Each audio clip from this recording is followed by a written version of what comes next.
오늘의 큐티 말씀은 여호수아 14장 1절부터 15절입니다.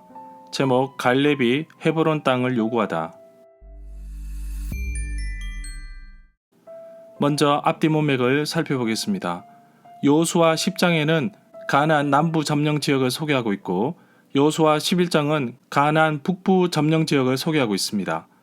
여호수아 12장에서는 모세가 살아있을 때 점령했던 요단강 동편 점령 지역을 소개하고 있고 또 여호수아가 점령한 요단 서편 지역을 소개하고 있습니다. 여호수아 13장에 와서 여호수아가 나이가 많아 늙었다고 표현하면서 또 하나의 문제를 거론합니다. 아직도 점령할 곳이 많이 남아있다는 것입니다. 아직 정복되지 않는 가나안 땅을 마치 정복된 것처럼 분배하고 스스로 그것을 점령하도록 이끕니다. 그러나 이미 요단 동편은 모세가 살아있을 때 점령했고 또 그 땅을 분배받았습니다. 하지만 레위 지파는 땅을 기업으로 분배받지 못합니다. 대신 요셉 지파, 므낫세 지파와 에브라임 지파가 땅을 기업으로 받습니다. 레위 지파의 기업은 바로 하나님이십니다. 하나님께서 레위 지파의 기업이 되셔서 다른 지파들이 하나님께 드리는 헌물로 생계를 유지해 갑니다. 우리가 잘 아는 찬양 가운데 주님이 주신 땅으로 라는 제목의 찬양 주인공이 오늘 등장합니다.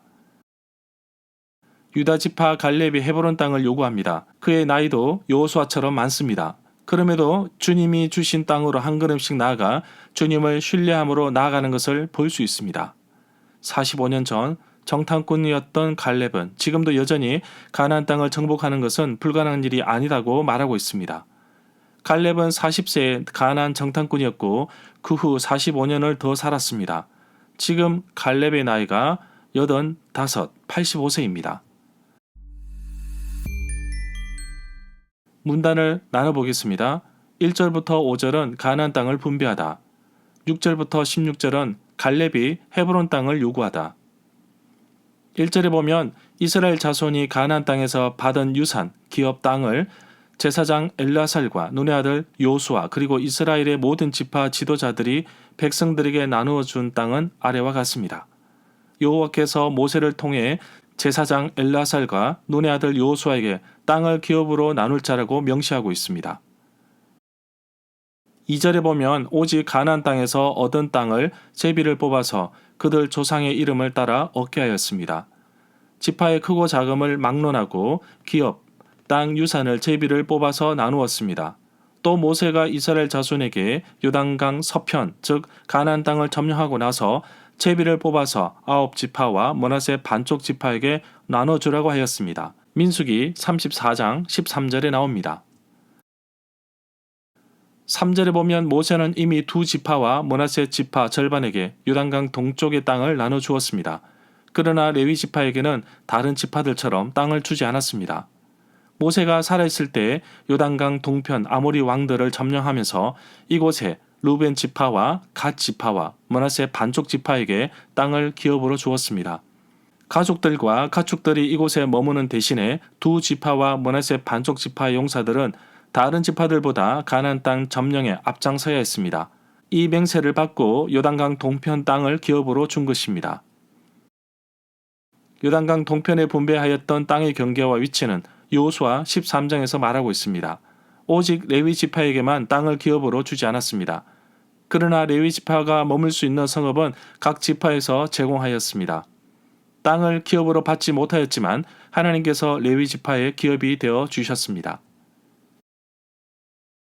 4절에 보면 요셉의 자손은 므낫세와 에브라임 2지파로 나누어졌습니다. 레위 지파는 땅을 기업으로 받지 못했지만 거주할 여러 성읍과 그들의 가축들을 기를 수 있는 목초지, 목장 외에는 분기소로 주지 않았습니다. 레위 지파는 각 지파에서 제공하는 성읍으로 흩어져 살았습니다. 제사장은 해당 직무 달에 예루살렘 성소에 와서 복무하였고 레위 사람들은 여호와의 율법을 가르치거나 예배를 도왔습니다. 야곱은 애굽에서 낳은 요셉의 2아들 므낫세와 에브라임을 축복하면서 마치 루벤과 시므온처럼 내 것이 될 것이라고 하였습니다. 역대상 5장 1절에 보면 이스라엘 야곱의 장자 르우벤의 아들들의 이름이 나옵니다. 그러면서 르우벤은 장자 맏아들이지만 그의 아버지 야곱의 침상을 더럽혔기 때문에 장자의 명분이 이스라엘 야곱의 아들 요셉의 자손에게로 돌아가서 족보대로 장자의 명분대로 기록되지 못하였습니다. 5절에 보면 레위 사람들의 족장이 가나안 실로에서 제사장 엘르아살과 눈의 아들 요수아와 이스라엘 백성들의 지파 족장들 앞에 나와서 말합니다. 여호와께서 모세에게 명령하사 우리가 거주할 성읍들과 우리 가축을 위해 그 목초지들을 우리에게 주라 하셨나이다. 여호와 하나님께서는 구체적으로 각 지파에게 땅을 분배할 것을 말씀하고 계십니다. 특별히 레위 지파는 땅을 기업으로 분배받지 못합니다. 6절에 보면 어느 날 유다 지파의 몇 사람이 길갈에 있는 여호수아에게 왔는데 그 가운데 그니스 사람 여분네 아들 갈렙이 여호수아에게 말했습니다. 그니스라는 가족 이름은 갈렙이 본래 이스라엘이 아닌 다른 소수 민족에 속했다는 사실을 암시한다고 볼 수도 있습니다. 히브리 말로 그니스 사람은 그나스의 후손을 뜻하는 것으로 봅니다. 창세기 36장 11절에 엘리바스의 아들 가운데 그나스가 나옵니다. 이럴 경우에는 이스라엘 하나님에 대한 갈렙의 충성은 더욱더 놀라운 것으로 볼 수 있습니다. 여호와께서 갈렙은 그 마음이 다른 사람들과 달라서 나 여호와를 온전히 따랐은즉 갈렙이 갔던 땅으로 나 여호와가 갈렙을 인도하여 드릴 것이다. 갈렙의 자손이 그 땅을 차지할 것이라 말씀하셨습니다. 신명기 1장 36절에서도 오직 여분네 아들 갈렙은 온전히 여호와께 순종하였은즉 그는 그것을 볼 것이요 그가 밟는 땅을 내가 그와 그 자손에게 주리라고 약속하셨습니다. 지금부터 약 45년 전 갈렙이 40세였을 때 가데스 바네아에서 모세는 12명의 정탐꾼을 가나안 땅에 보냈습니다. 오직 눈의 아들 여호수아와 여분네 아들 갈렙이 여호와께서 약속하신 것을 신뢰하고 가나안 땅을 점령하고자 하였지만 나머지 10명의 정탐꾼은 여호와의 약속을 신뢰하지 못하고 불평하며 포기하고 맙니다.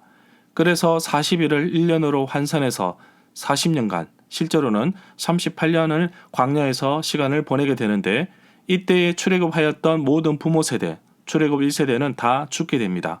그 내용이 민수기 13장 1절부터 30절에 나옵니다.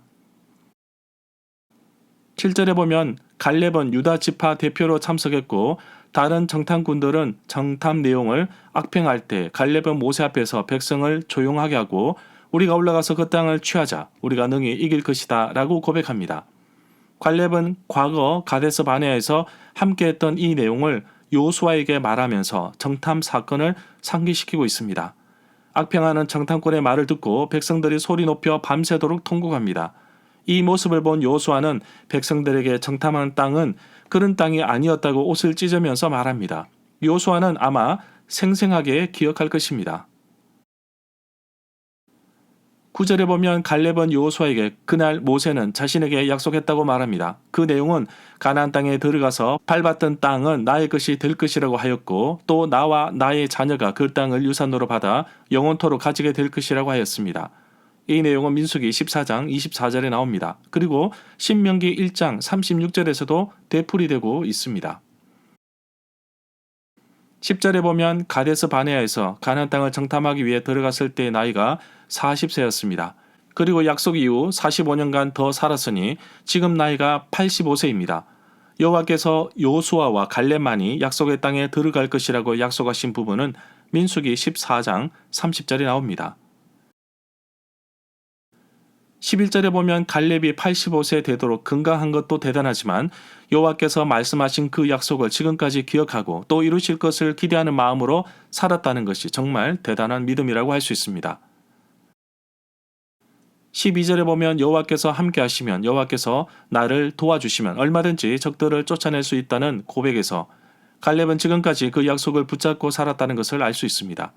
45년 전 가데스 바네아에서도 아낙 자손들을 보았지만 용기 있게 점령할 수 있다고 고백했습니다. 그때나 지금이나 여호와 하나님의 약속을 신뢰하고 살았던 것입니다. 그래서 여호수아와 갈렙만이 가나안 땅에 들어갈 수 있었던 것인지 모릅니다. 13절에 보면 여호수아가 헤브론 땅을 갈렙에게 기업으로 주었지만 헤브론 성읍을 점령하는 이야기는 여호수아 15장 13절부터 14절에 나옵니다. 또한 여호수아와 이스라엘 백성들이 헤브론을 점령한 내용은 여호수아 10장 36절에 나옵니다. 헤브론의 옛 이름은 기랏 아르바입니다. 14절에 보면 이 헤브론 성은 지금까지도 그니스 사람 여분네의 아들 갈렙의 집안 유산으로 남아 있습니다. 그 성이 갈렙 집안 사람들 차지가 될 수 있었던 것은 갈렙이 이스라엘의 하나님 여호와를 온전히 믿고 충성스럽게 따랐기 때문입니다. 갈렙이 이스라엘의 하나님 여호와를 온전히 따르고 충성하였다는 내용은 8절과 9절에 나옵니다. 15절에 보면 옛날에는 헤브론을 기럇 아르바라고 불렀습니다. 이 이름은 아낙 사람들 중에서도 가장 큰 사람인 아르바라는 사람의 이름을 따서 붙인 것입니다. 이 일이 있은 후 그 땅에 전쟁이 그쳤고 평화가 있었습니다. 그 땅에 전쟁이 그쳤다는 표현이 여호수아 11장 23절에도 나옵니다. 온 땅을 점령하고 나서 이스라엘 지파의 구분에 따라 기업을 주었는데 그 땅에 전쟁이 그쳤습니다. 절마다 상세한 설명과 구절 해석, 핵심 내용과 중심 줄거리는 네이버 블로그에 올려져 있습니다. 내게 주시는 교훈입니다. 여호수아 14장 12절의 말씀입니다. 그러니 여호와께서 오래전에 그날에 약속하셨던 그 산간 지방을 나에게 주십시오. 그때에 당신도 들어서 알겠지만 아낙 사람들이 그곳에 살고 있었습니다. 그곳의 성읍들은 매우 크고 견고하지만 여호와께서 나를 도와주시고 나와 함께 하시면 나는 여호와께서 말씀하신 것처럼 그들을 쫓아낼 수 있습니다. 갈렙이 85세 되도록 건강한 것도 대단하지만 여호와께서 말씀하신 그 약속을 지금까지 기억하고 또 이루실 것을 기대하는 마음으로 살았다는 것이 정말 대단한 믿음이라 할 수 있습니다. 당장 올라가서 가나안 땅을 취할 수도 있었지만 어쩔 수 없이 광야에서 40년간 맴도는 과정에서도 여전히 갈렙은 가나안 땅에 대한 하나님의 약속을 기대했습니다. 나도 갈렙처럼 그렇게 고백하고 싶습니다. 하나님께서 나에게 약속하신 꿈과 비전은 없습니까? 지금은 앞이 안 보이는 상황이라 뭘 해야 할지도 모르겠지만 그래도 하나님께서 주신 꿈과 비전을 품고 그 뜻이 이루어지도록 기도하며 기다립니다. 미용실 사장님의 아드님이 공무원 시험을 쳤습니다.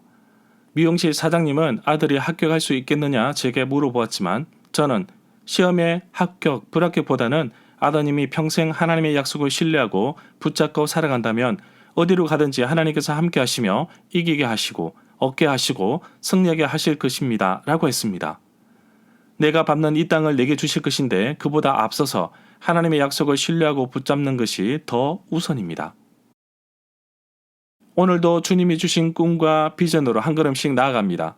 수많은 방해꾼들과 어려운 상황이 나를 두렵게 하지만 주님을 신뢰함으로, 주님을 의지함으로, 주님이 주시는 담대함으로 살아가는 하루가 되기를 간절히 소망합니다.